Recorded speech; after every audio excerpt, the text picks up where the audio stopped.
Hello and welcome to the biggest event of the year in the global aerospace industry. This week we're at the Paris Air Show, delving into an industry that's worth trillions to the global economy. Coming up, big plane builders under pressure. We talk to Boeing about order backlogs and competing in an increasingly crowded market.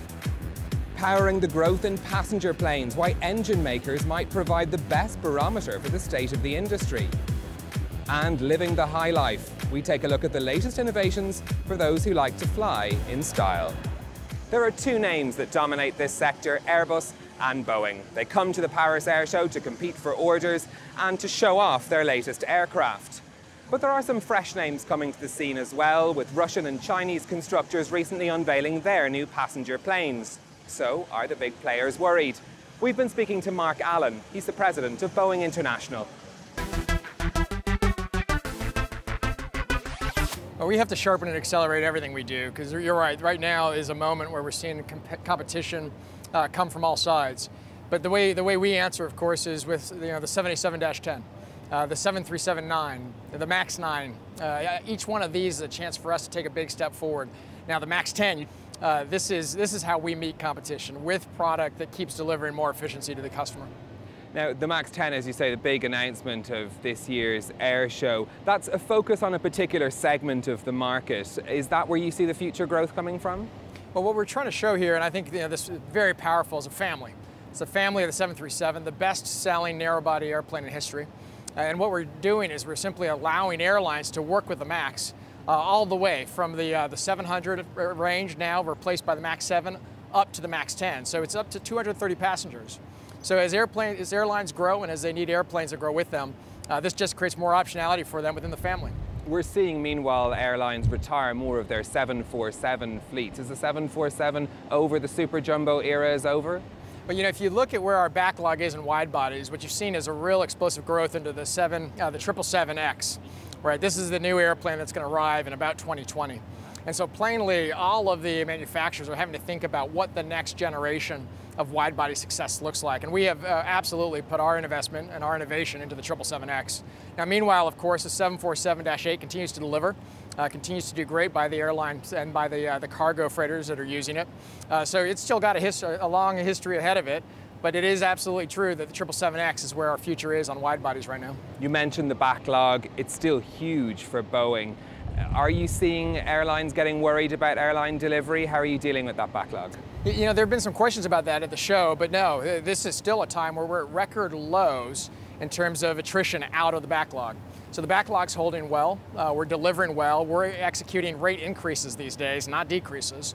And as I said, the passenger traffic at 7.5% globally, incredibly strong.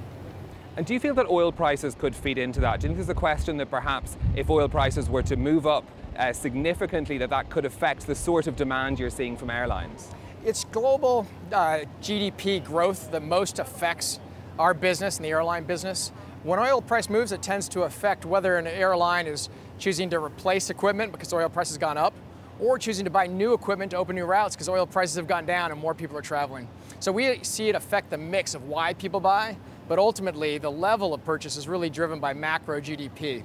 And so as we look around the world and we see economics that are starting to strengthen and grow, we feel really good about where the demand sits. We had some recent mixed news from the World Trade Organization for Boeing, this ongoing case. It's been over a decade now in the offing about state subsidies.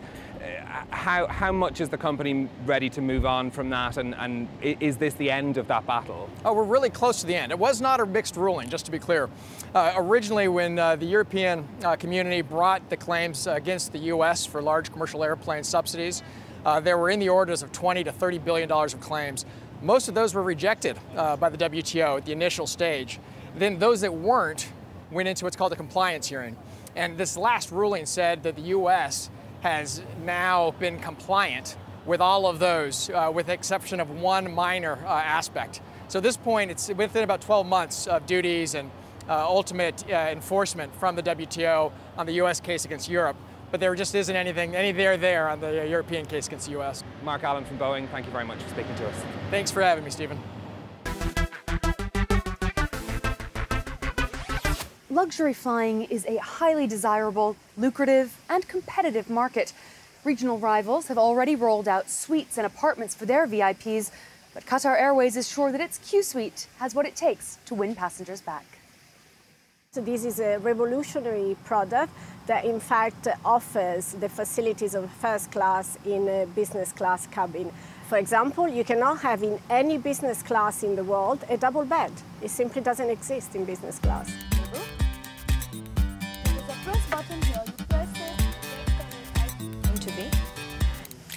Here it goes. So Stella, I've been sitting here. I've had a nice meal with my family and friends, my fellow travelers.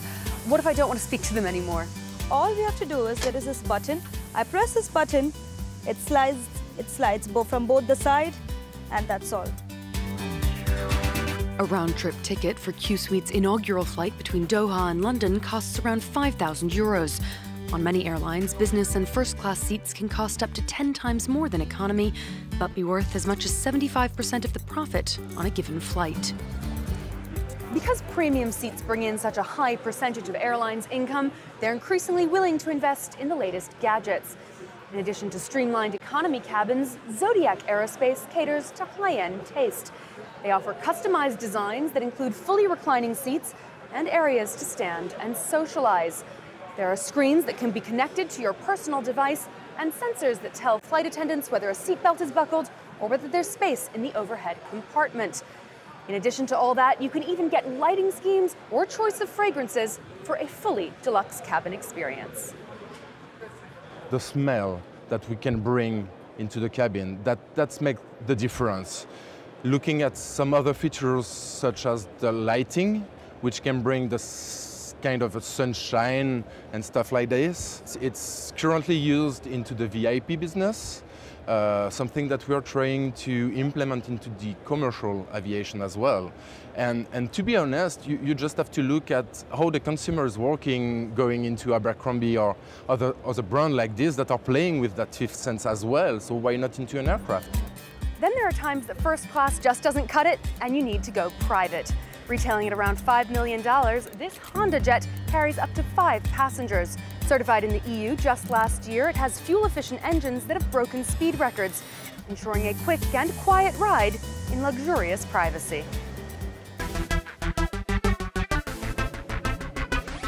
Companies are keen to trumpet those deals they've done while at the air show, but it can often be difficult to get a bigger picture on the state of the industry. CFM is a joint venture between General Electric and France's Safran. They make engines for all the major plane manufacturers, so we've been getting their view on the state of the market.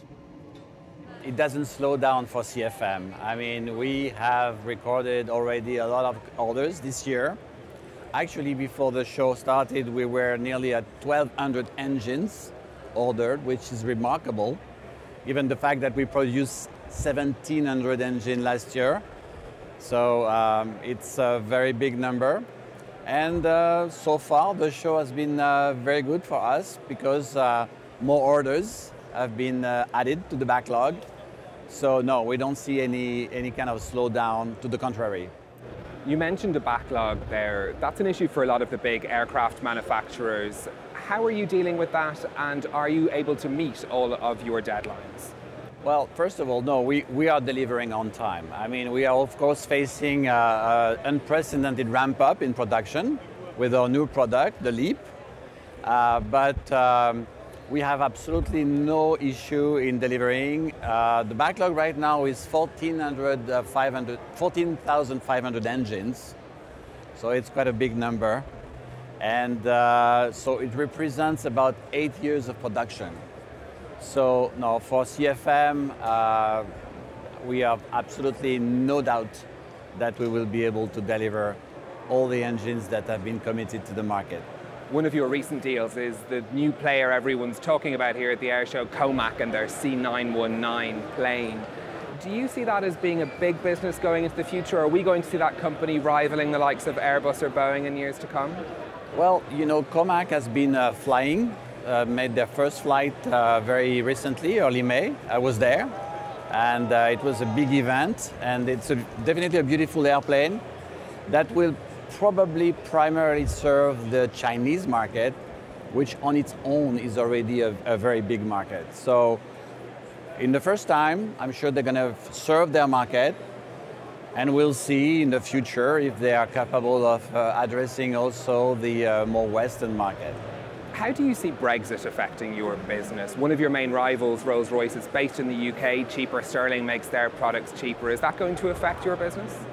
Well, you know, we are on a worldwide market, and we are serving today 570 customers all over the world.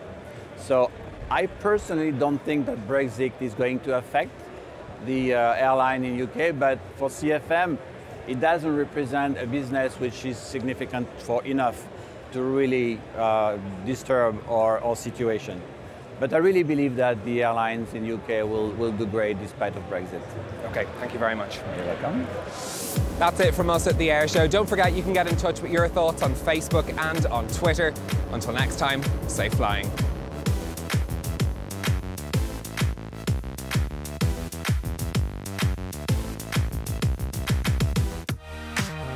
The 51%, presented by Annette Young. A programme about women who are reshaping our world. We meet those who seek equality, be it in the boardroom or at the village well. The 51% brings you stories from across the globe about the women who are challenging the way we think. The 51% on France 24 and France24.com.